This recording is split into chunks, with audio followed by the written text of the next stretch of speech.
Creativity is an addiction. Hello, my name is, and yes, I am. I'm addicted to creativity. But I've learned to listen to it, to build up a relationship with it, to keep that relationship healthy. And when I'm challenged by it, I try not to argue with it, because creativity has a way of being smarter than you, and it's going to take you out. Unplugged, because we will always say yes to creativity. Totally Uncut, because we all make mistakes. So turn it into a tool. This is Arroe Unplugged. I call it controlled chaos. This studio, there's so much in it. The handwritten notes from interviews and conversations where you jot down little things to say, hey, you need to go in there and you need to edit that. Make sure you clean it up. My wife's wings. Yeah, she wore some wings to a New Year's Eve party back in the 1990s, and those wings are right here on the wall. I treat it like a masterpiece. It was a brilliant moment in our life together, and I never wanted her to do anything but let me have these wings because it captures the mode and mood of that particular night.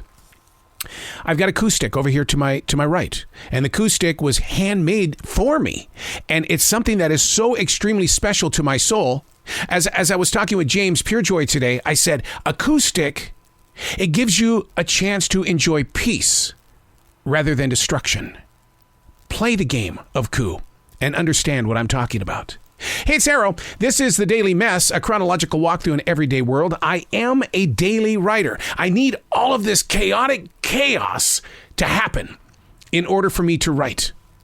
A cold cup of coffee to my left. I could write pages on that, on what the flavor is and the grounds of the coffee, because I like to press my coffee, and in my coffee cup, I like to taste those coffee grounds. What? I know. A sick fool I am. Controlled chaos. This is The Daily Mess. I've always been inspired by a shadow. Even while writing, the shadow sits with me. It's the rising of a new sun. The light always hits my page just right. And I stop. I study the shadow. And I have taken multiple photos of my hand with its shadow holding that writing instrument. It just proves I'm never alone. I love my shadow.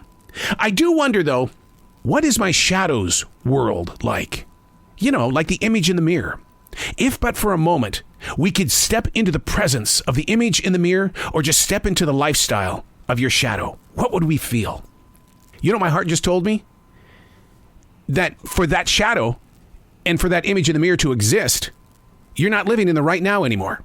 You're living in the past. A reflection is the past. By the time your mind has seen that image, it's already happened. You're living in the past. And although it might be only seconds before your mind says, whoa, there you are, you're still living in the past. Is that really where we want to live? So I stand in this place where this shadow exists, and I know that when I use the restroom, I will look at my hair in the mirror, because that's what I do. I love my hair. Are we not living in an echo? Where would you like to be? How would you like to get there? Does it even exist? Will it exist? Would you like to go to an Elon Musk delivered Mars? Would you like to go back into the past, the 1950s, 60s, or 70s, or even further back, maybe to the 1800s, 1700s? The innocence of that time period, but were they really innocent? If you had the power to be anywhere, would you be in love with that moment, or would it be just another adventure? And then when you got back, you'd be disappointed because it's like, man, I don't want to leave this place, because that's how I feel when I go RVing. 3-4 days out there, and it's like we're packing up and I'm going, I don't want to leave.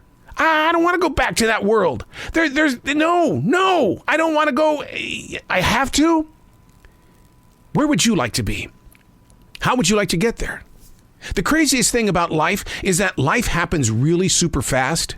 And in that moment of now, we're usually going, why didn't I do it? That's why we should give ourselves permission to say yes. To give yourself that angle in life that says, you know what? If I fail, it's going to be forward.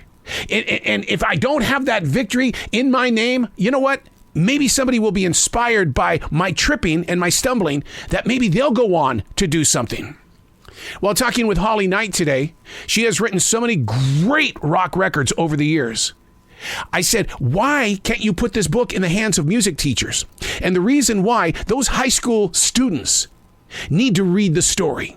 They don't need to go to Alexa. They don't need to go to some streaming website to hear their favorite song in that moment of now. They need to understand that before that song took place, there was a writer.